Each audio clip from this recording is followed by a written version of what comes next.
Half white আমার ভীষণ প্রিয়। তোমাদের কেমন লাগে অবশ্যই জানিও। আর মিষ্টি জাতীয় খাবার খেতে তো আমি বেশ ভালোবাসি। কিন্তু শুধুই কিন্তু মিষ্টি জাতীয় খাবার কিনতে বা খেতে গেছিলাম না। আরও কিছু কেনাকাটা ছিল, তো ওর মাঝেই চলে গেছিলাম একটু মিষ্টি দোকানে মিষ্টি মুখ করতে। তো নমস্কার বন্ধুরা, রনিতার মিনি ব্লগে সকলকে স্বাগত। তো চলে গেছিলাম ছেলে মেয়ে দুজনকেই নিয়ে কিছু কেনাকাটা করতে আর কিছু দরকারি কাজকর্ম শেষ করতে। তো দেখো, টোটোতে টুক করে উঠে পড়েছিলাম আর টুক করে দোকানের সামনে নেমে কিছু কেনাকাটাও করে নিলাম। ছেলের দুটো ট্রাউজার নিলাম, কারণ ও বাড়িতে এগুলো ইউজ করবে। আর ওগুলোই পরিয়ে দেখছিলাম যে কতটা কি ঠিক সাইজ আছে কি না, কারণ ও তো একটু বড় হচ্ছে। তো ওই জন্য ওকে দেখে নিচ্ছিলাম যে সাইজটা ঠিকঠাক আছে কি না। তো আমরা এই দোকানেই বেশি কেনাকাটা করি, আমাদের এখানে বাজারের ওপরে এই দোকানটা আছে। তো এখানেই বেশিরভাগ কেনাকাটা করি। আর মেয়েকে দেখো এটাই কিনছিল, কারণ এখন প্রচণ্ড শীত পড়েছে। হাজার জিনিস থাকলেও তো জানো, যেখানে চোখ পড়ে সেটাই কিনতে ইচ্ছে হয়। তারপর ছেলের একটা স্কুলের ব্যাগ কেনার ছিল, তো ওই ব্যাগটা ওকে গিফট করলো, ওর খুব কাছের মানুষ।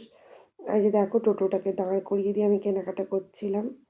আর অনেক দোকানে যাওয়ার ছিল, তো তাই টোটোটাকে আমি ধরেই রেখেছিলাম। বাড়ি থেকে যখনই বেরোই টোটোটা নিয়ে বেরোই। ওর পাপা থাকলে তোর পাপার সঙ্গে বেরোতাম, যেহেতু ওর পাপা বাড়িতে থাকে না এখন, তাই জন্য আমাকেই নিজেকে বেরোতে হয়। দেখো, তো কিছু কেনাকাটা করে নিলাম, ব্যাগ আর কিছু প্যান্ট ছেলের জন্য। আর দিয়ে তারপরে টুক করে আবার টোটোতে বসে পড়লাম। আরও দোকানে যাওয়ার ছিল, কারণ স্কুল খুলে গেছে, পড়াশোনা শুরু হয়ে গেছে। নতুন খাতা, নতুন বই, নতুন পেন, নতুন পেন্সিল, অনেক কিছুই প্রয়োজন। সঙ্গে প্রয়োজন নতুন পেন্সিল বক্স। তো ওরা দুজনেই নিজেদের মতো পছন্দ করছিল। কিছু কিছু জায়গায় ওদের পছন্দটাও প্রাধান্য দেওয়া উচিত বলে আমি মনে করি। তবে সেটা আমারও যাতে পছন্দ থাকে তার উপরে ডিপেন্ড করে। তো ওই দোকানে এসে আমি কিছু পেন্সিল বক্স ওদের সামনে রেখেছিলাম, তো এগুলোর মধ্যেও সিলেক্ট করছিল ওরা। তো ওদের পছন্দ মতো ওরা কিনছিল। তারপর আমি কিছু খাতা কিনলাম।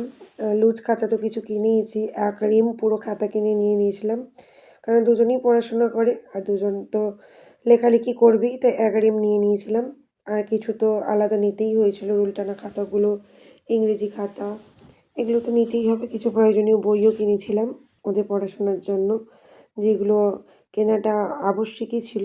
আর ড্রয়িংয়ের কিছু জিনিসপত্র নিয়ে নিয়েছিলাম। তো আমি দেখছিলাম কোন পেজগুলো ভালো হবে, তো দেখে তারপরে পুরো এক রিম খাতা নিয়ে নিলাম, সাদা খাতাগুলো। তারপর মেয়ে একটা কি খেলনা মতো ওগুলো কিছু নিল। তারপর নেওয়ার ছিল পেন, তো পুরো এক প্যাকেট পেনই নিয়ে নিয়েছিলাম কালারিং দেখে। আর এই যে পেন্সিল বক্সটা মেয়ে নিল আর এটা ছেলে নিল।